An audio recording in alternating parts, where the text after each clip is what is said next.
Welcome to another episode of the Coffee Roaster Warm Sessions podcast.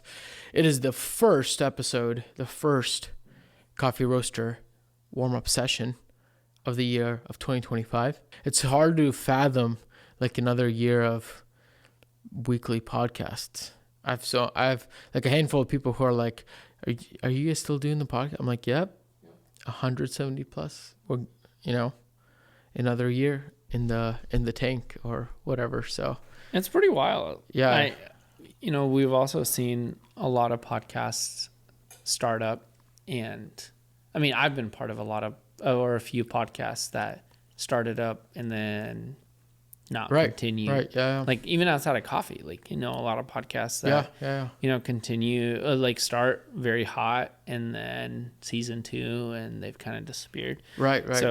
For me, it's like, it feels like a milestone. Like we've been doing this for roughly 5 years almost. Yeah. That's pretty wild. So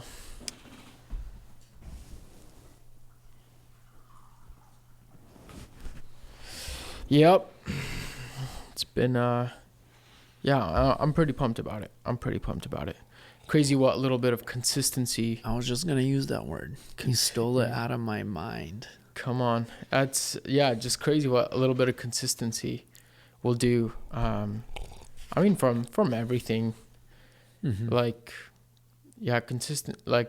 consistency is so underrated. Like, just do the same thing over and over again. Mm-hmm. And, of course, just don't do the same thing without iterating. Yeah. Because iteration, I think, is a key component to growing over consistency over a period of time. Yeah. But yeah, it's crazy. If you just stick to something, all of a sudden you'll start to realize some things that need to be changed. You'll just get better. It's just like putting in the reps. Yeah. So I think a lot of the times, man, like I don't want to get into my soapbox. I mean, roasting, business, coffee anything. In general, your hobby in coffee, life. Yeah, life especially. Consistency. Whew. Yeah. I don't want to get into the soapbox. That's not what the podcast is about. But the reality is, in our fast driven, quick turnover rate world culture mentality, it's so hard to maintain consistency. Oh yeah. Even though even if you know it, I should follow through. I should stay consistent. It's like everyone else is just like, oh, if it doesn't work in 3 months, just move on to something else. Or yeah. I ran into a few issues in 3 months. I'm just gonna go and do something else or move on to something else. Oh, I got bored. I wanted to start this business. I wanted to be a professional shoe customizer, and all of a sudden you didn't get a client, and I think of even buddies our friends like Matt, and we talked about this, and I've talked to Matt about it. He's just dude, I'm just gonna keep doing this, and then lo and behold, he just blows up, and you're what, and a lot of people just expect quote unquote going viral way too quick, or they're banking on going viral, and you can't bank on that. You just gotta keep doing your thing. But some separate soapbox for another day. 100%. Because the other side of consistency is focus and saying no to all the stuff that you shouldn't be doing, because that's the fight for that time slot that you should be doing something. The fight for it is real. I mean, you can literally do an infinite amount of things. You can go on a run, go on a walk. You can go make coffee at that time. You can go sit around. You can go on social, So anyway, some batch time. I'm not a fan of this coffee. I have What? Yeah. Why? I don't love this coffee. Why? It's fine. I can say it's juicy. I can say all the things about it. I'm just not this is not my preference. What's wrong with it? There's nothing wrong with it. I just don't like it. What's not your preference? What notes are you getting on it? What notes? And what's not your preference? Both. It's not even the flavored notes. I just don't like. I'll be honest. Everyone listening, I don't know what this coffee is. I don't know who this coffee is by. I'm simply drinking whatever Mark handed to me in the batch brewer. Because Mark was the designated brewer of the batch. I guess. Like I don't even know. So like, please, no one take offense or make their decision based on my take here. And the weird thing is like I'm like tasting like hazelnut and almond on it, but I'm also like second guessing myself. Yeah, I'm second guessing myself because now as it cools down, I'm also tasting like classic stone fruit on it, and like it's good. I don't know. It's hard. I don't know why I don't like this coffee, but the first thing I taste, I'm like, yeah. Guys, it's so wildly complex, Serge. He can't even stick to one set of flavor notes. No, He's just I can't. like, it just keeps coming. More flavor notes by the second. Okay, I'll say something that I really like about this coffee is I think the mouthfeel and the texture of it is great. Like it almost has like, again, like in the best way possible. This may sound gross to someone, but it almost has this like, have you had like very expensive olive oil or very expensive oil?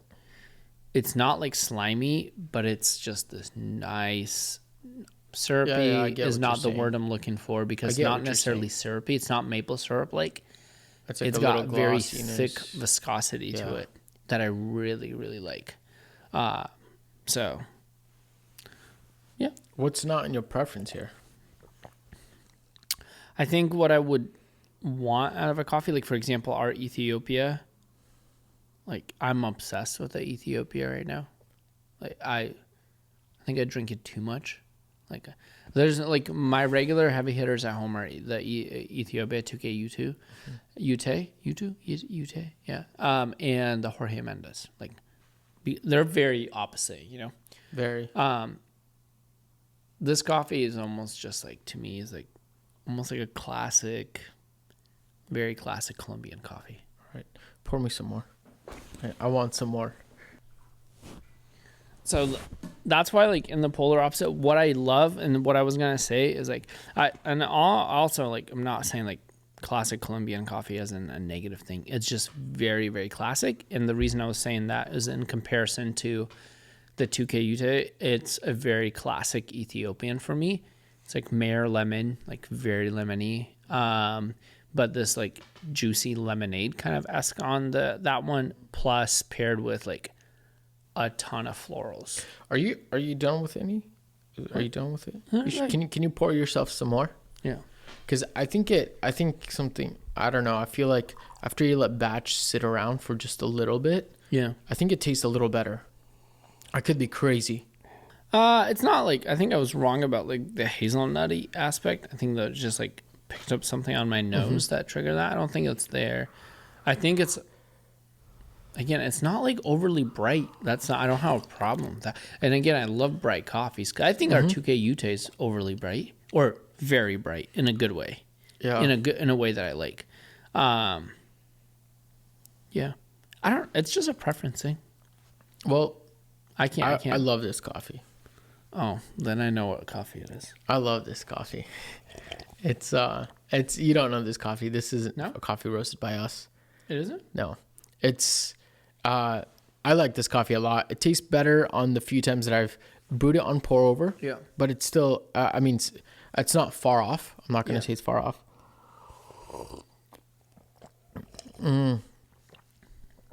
I mean, I'm getting a lot of green apple. Yeah, you're right. Lots of malic, a lot of green apple, maybe like a white grape, like almost like a Chardonnay maybe, or like maybe not a Chardonnay, but like a white wine that's like a little sparkly, bright, has a lot of those like crisp apple flavor notes. I'm getting a little bit of like melon undertones mixed in there, which is why I'm really enjoying it. Like yeah, and I think there's a slight, it's like either melon and maybe a little bit, I would say like a kiwi, a little bit, but I think it's a lot of melon. Fruit. It's like melon and green apple, and I like it. It's really just crisp, juicy, light. It's, I don't know. I'm digging it. So yeah, but you did get this right. This is a Colombian coffee. Oh, okay. and it's a washed Colombian. So pretty much gets as Colombian as you get. It's the classic, it's classic, which will have Colombian like coffee, that, apple, which will have some lemon acidity. Like very, it just kind of doesn't similar have to like a classic guac, without the Ripper chocolatey guac, without and the heavier bodied almond. Not the stone fruit that's like very like stone fruit jam, like plum. But more of the stone fruit like cherry. 100%. Yeah. So, and then it's a Pacamara varietal. Oh, okay. So and it's roasted by out of Canada by Subtext. Oh, nice. I don't think I've had him before. I don't really know much about him. Really great. I mean, I've been really enjoying this. It's solid. I like it a lot. I'm jiving with it. So there it is. Cool. Yeah. That's awesome. Speaking of just some of the coffees that roasting and coffees. Obviously, you guys have read the title by now. It's like we're doing a little review on our year, which has been like a very interesting year, a good year in many ways. Some bumpy rides in other ways. And a lot of learning. And so we'll have another episode where we kind of look forward into what we're planning on. But what do you think? What do you think about this last year? What are your thoughts? I think generally speaking, I'd say like this was our most quote unquote productive year of all time. That's a great way actually. That's most productive. That's a great year. Way of like put revenue aside, put profits aside, put the money numbers aside. I think we did a lot. I think a lot of the things that you and I established was we kind of divide and conquered a lot this year, which was challenging, like you said, but also very, very beneficial to what we do, like to our efficiencies. Simply like you taking the avenue of like you're like really good at content creation and you're really good at this whole podcast thing is and taking that on. And then we became way more structured. I think in general, our efficiencies went up a lot this year.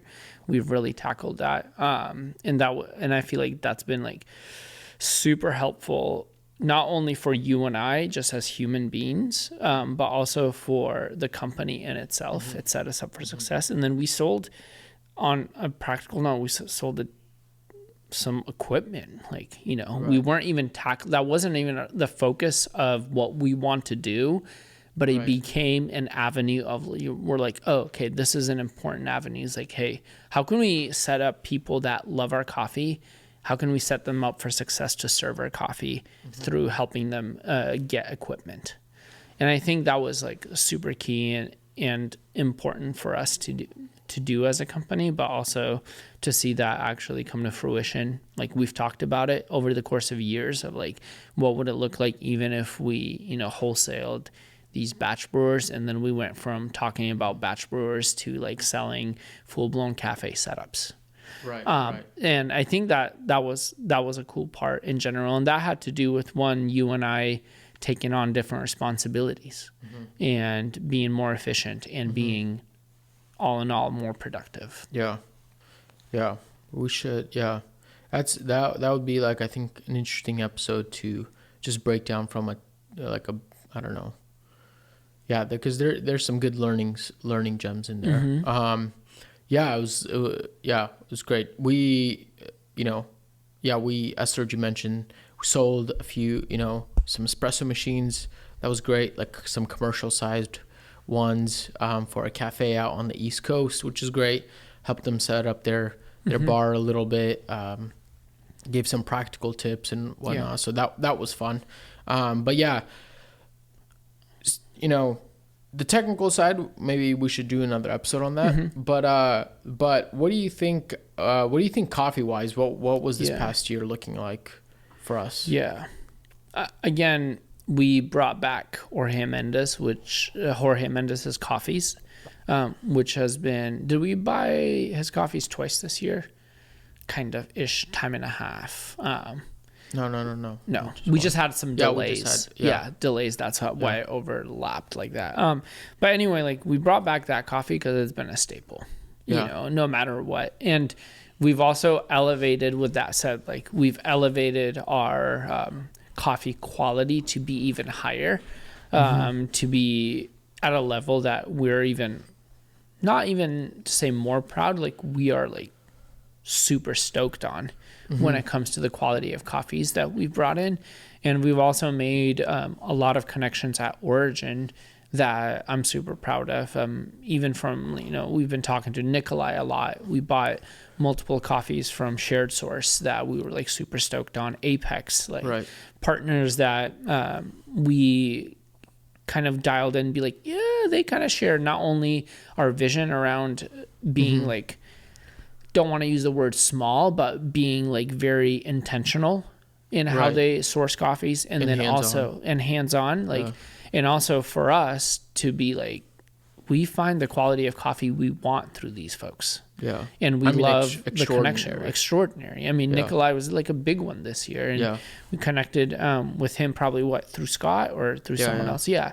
And that was awesome. Like the coffees we've got, I mean, been thinking about, we dropped our first geisha this year, right? And that was a big deal, one for us, but also that was a big deal for you. Like you challenged me on that so much this year in a good way, that you said like, hey, like, let's source a coffee. Let's see what we can get within this, because both you and I love geishas, So to be able to drop one this year was an extraordinary milestone for us as a company, I think. Right. And then within that context, to connect with people like Nikolai was like incredible.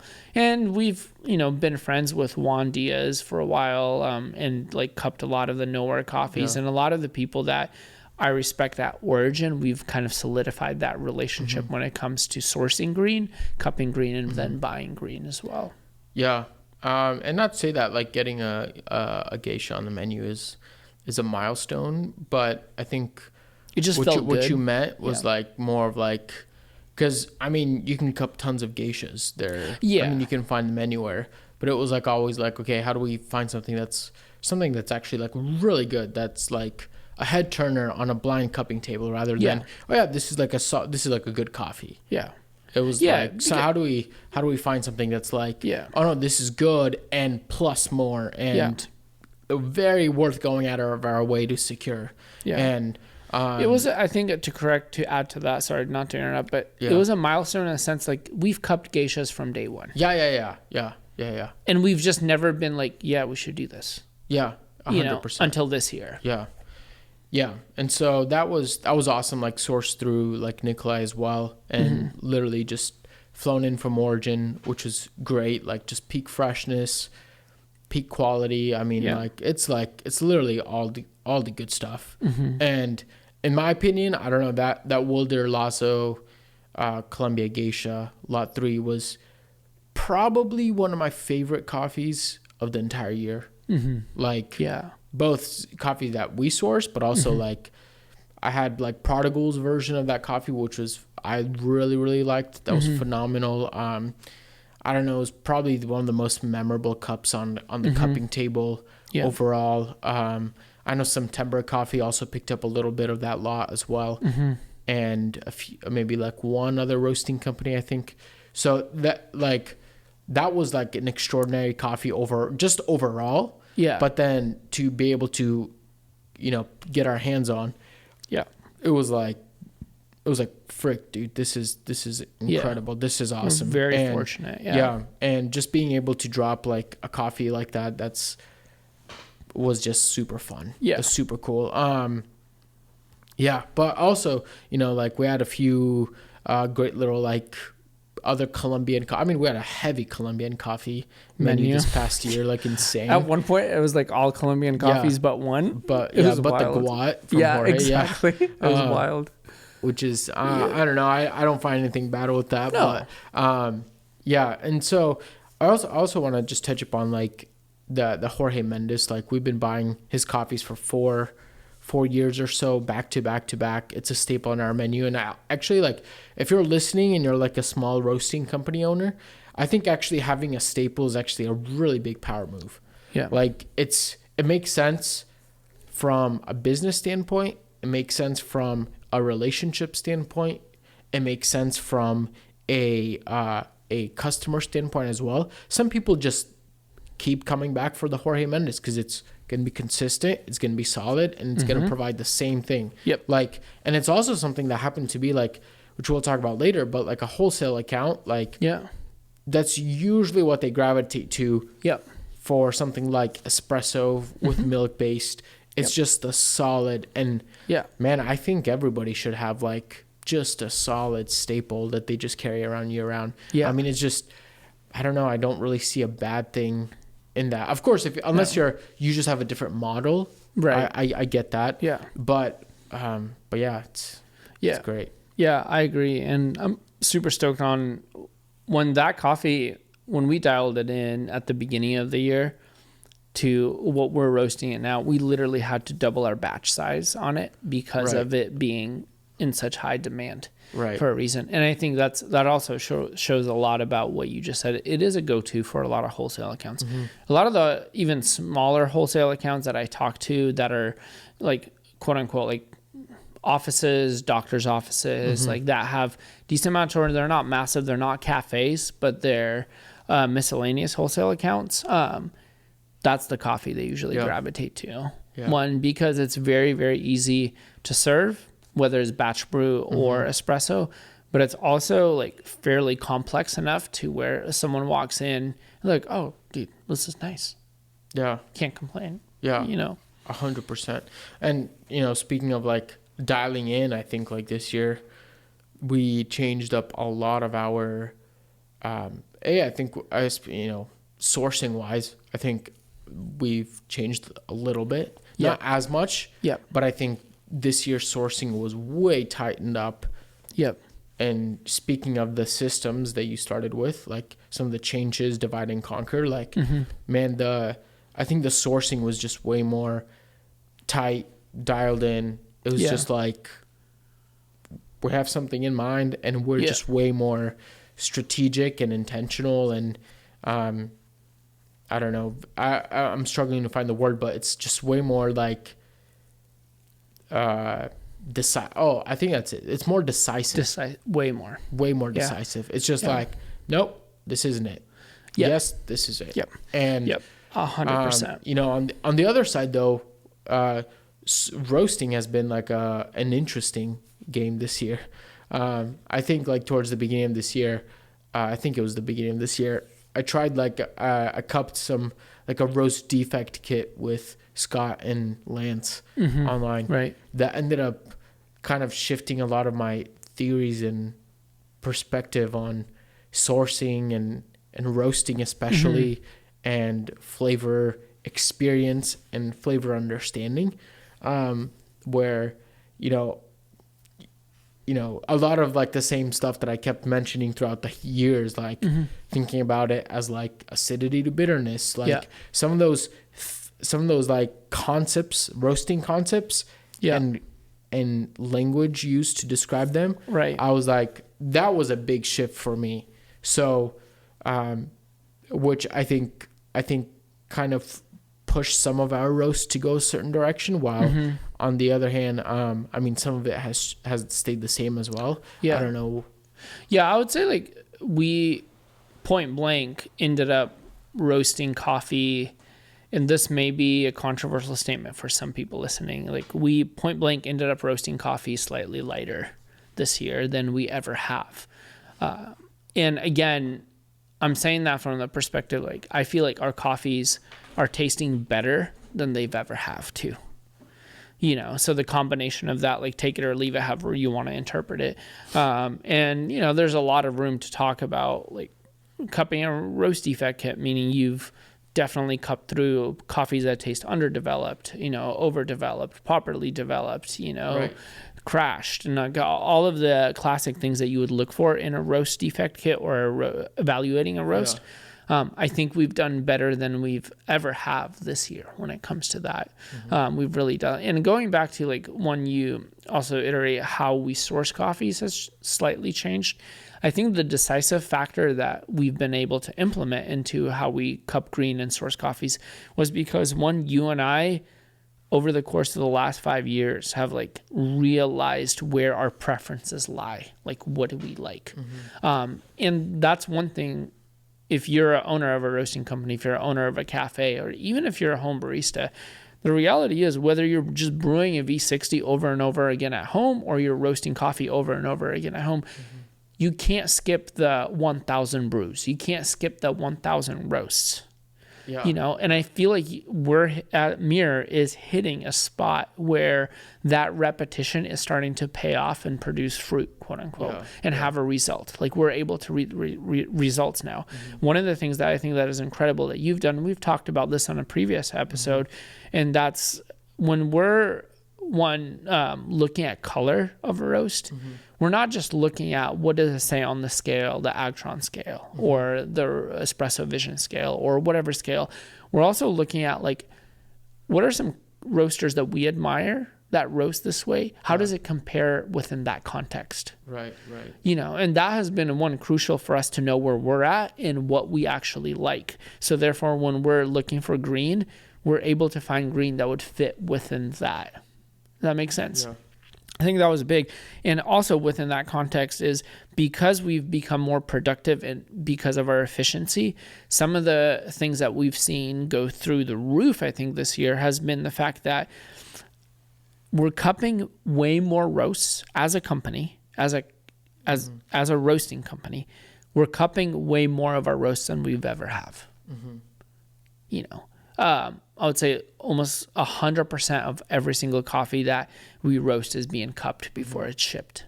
And that to me is like an incredible thing. And we're doing it in a much more efficient way, I think, now than ever. Of course, you're cupping more coffees. I'm maybe roasting more coffees. But there's still that interplay, whether we're cupping it together or separate. We're still talking about what are we tasting? Like when I roasted on Monday, like my response is like, hey, did you cup the coffees? What'd you think? You know, and that kind of intention behind what we do in an efficient way has been like, I think absolutely crucial to where we're at today. Yeah. You know, all of that was, all well said. Everything from cupping, QC to roasting, approaches. And I think this year was also, within all of that just, I think, made some room for some experimentation that ended up, I don't know whether you call them happy accidents, right? Educated guesses, educated experiments, or whatever it is. But I don't know, just I think it made way to some coffees, some roasts to be like, oh, okay. This is right. This I know is nice. exactly what you're talking about. This is it's weird, but it's great. Yeah. You know, it's like, oh, I didn't see maybe this coming, or I wouldn't suspect this, wouldn't assume this. And those surprises have also made, I think, this year somewhat interesting and exciting, because it's kind of put some more challenges to work through, and being like, oh, okay, like there's actually some room for play here in some unknown territory. There's making coffees taste very interesting, and you know, in some ways I would say even better. So, and that's like going into this year and like doing some, say, just thinking about like sourcing for the next 2-3 months as new fresh Colombians are landing here soon. I'm just like, it's even more exciting, because I'm like, oh, what would this taste like if we did that? If we did this now, right? Like instead of this, or you know, what coffees, like you said, like what coffees should we source to be roasted this way versus this way? Like, I don't know. It's been interesting. The only thing, you know, the only bummer is like, I'm just like, I wish, you know, your comment about 1,000 reps or 1,000 hours. Yeah. I'm like, I wish I just hit 1,000 hours 2 years ago. Yeah, I agree. That's like the bummer. But I mean, then again, you can't really. Yeah. You can only, you know, move so fast or go so fast, and take so much shortcuts. You know. So. Yeah. Totally. I agree. Yeah. I'm excited for that. And again, touching on one of the final things, like one of our, I think, biggest metrics that has changed the game is how how specifically we're measuring weight loss now. Right. And how that has been a crucial way to, when we look at our quality metric and repeatability and consistency in our roasts, is that metric has been like crucial. It's given us so much understanding behind what coffees work and how weight loss and how aging green and how all of that changes. It's been a major quality metric. Right. So like for anyone that's like in the roasting game, like I definitely look into that if you haven't already. Like measuring weight loss will give you the data that you couldn't have really imagined. And matching that with color readings. Yes. Like we become even more, I think, more uptight about color readings. Like, yeah, I'm measuring literally like almost every single roast and just thinking about, okay, what are the correlations between end temp, DTR, roast time, color, weight loss? Like, how do all those play together? And they've been kind of leading towards certain trends and certain ideas that, you know, again, we've talked about this before, but like that bring up some interesting conclusions that then you can use as a springboard to develop and to adjust your roasting in the future. So, yeah, that's been great. And then lastly, I think all those things put together have been an interesting, like all those things have impacted also then how the kinds of people that buy our coffee, the kinds of, you know, all the people that we've been able to work with from cafes, just people, home baristas and stuff like that. So I don't know, any thoughts on that? Yeah, I mean, sometimes it's easier to talk about bigger accounts that have played a, you know, crucial role in just the sustainability of the business. But I think for me, thinking about the smaller, not the smaller accounts, but the smaller, like I mentioned earlier, like, you know, doctors' offices, like, you know, small little offices that regularly have bought. Like I'm thinking about like Julian Company, the real estate office that's been buying coffee from us for how many, 3 years now? Yeah. You know, and we've been serving them consistently. And even this year, the whole me helping them with their Breville espresso machine and making sure it works, like those kind of relationships to me are absolutely crucial, you know. And sometimes when we think about it, when we talk about it from like, again, an efficiency and like a business, like, hey, like quote unquote the co-owner of Mirror Coffee Roasters, and I'm like serving a small office here and dealing with a Breville espresso machine may seem like, dude, you've got better things to do. Right. But I think for me, it's like that's where the very practical rubber meets the road, one-on-one contact with a client and a consumer and also a friend. Like, you know, I love that. Like, I love the fact that they serve our coffee and they've been drinking our coffee, and I can continue providing coffee for them as an office, not even as a cafe, because they're not necessarily just serving this to only other people. They're just consuming it, but they're also serving it to people who are coming in through their office to, you know, talk about buying a house or this and that. And that to me has been big. And within that context, also, like, this is our 5th iteration of releasing a coffee oatmeal stout with Stemma. Like, that's another relationship that I'm like super proud of. Like, I love doing that. Like, I love setting them up for success. And I don't know if you've had this year's iteration of it. It tastes better than it has ever, in my opinion. It's so tasty. It's juicy. It's not like a classic, like, heavy, like malty, like coffee stout, but it's like, it's everything. If I was a regular stout drinker, that would be my go-to. Like, I don't drink a lot of dark beers, but that I have to have, not because we brewed it, but because I think it's super yummy, you know? And so it's like relationship like that. And like even talking to Jason about stuff like that, about the brewing process, but also about, hey, like what kind of coffees did you put into this, and giving him I love that stuff. Like Jug's Tap House is another small little tap house that we've been serving coffee out of. That's been like just a pleasure. Like even the DMs, like, you know, chatting in the DMs. Like, I think those little things with clients and with wholesale partners that are super relatable that I get to talk to and see more than just receiving an order is big. And then I think the final one for me was a major peak was I started in coffee. A lot of people know this in Jacksonville, Florida. And we did an episode on coffee pop-ups. Yeah.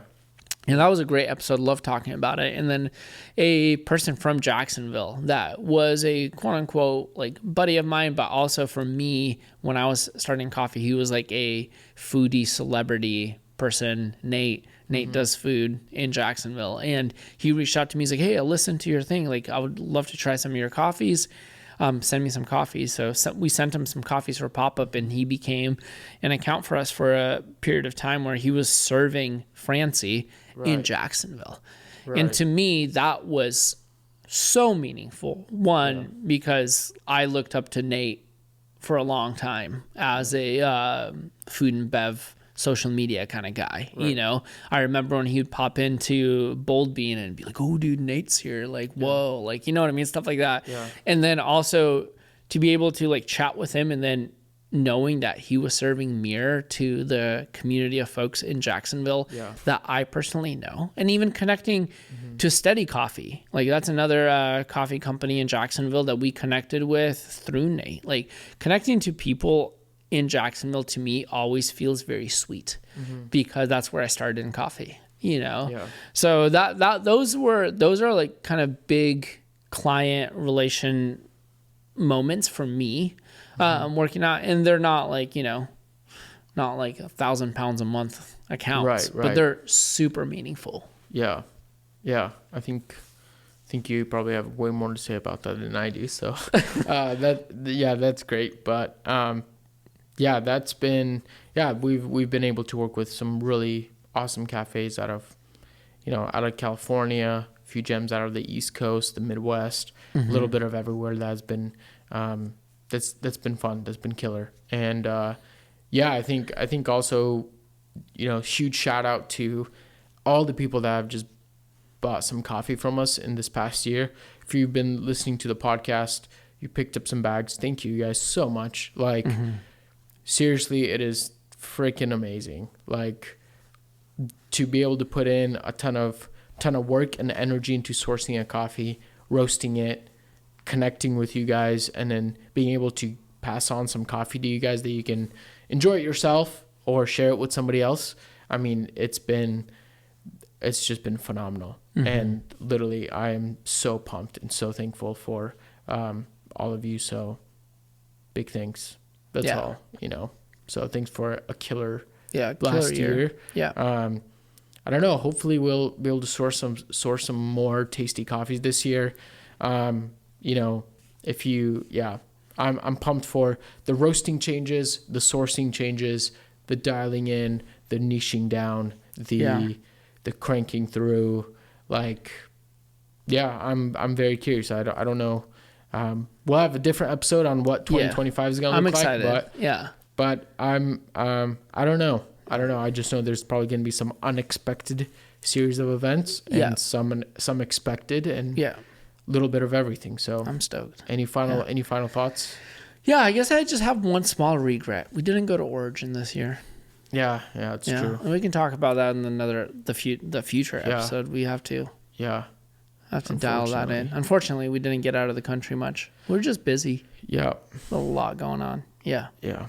So, cool. That's a wrap, friends. Thank you so much, not only for joining us for another episode, but for, you consistent listeners, people who picked up some coffee. If you still want to pick up some coffee, we have a really tasty menu right now. But yeah, just a huge, huge, huge thank you. That's it. Just a huge thank you from us to you guys, and pumped to be entering this year. And nothing has changed, folks. Like we always say, remember, reflect what's good. Huge.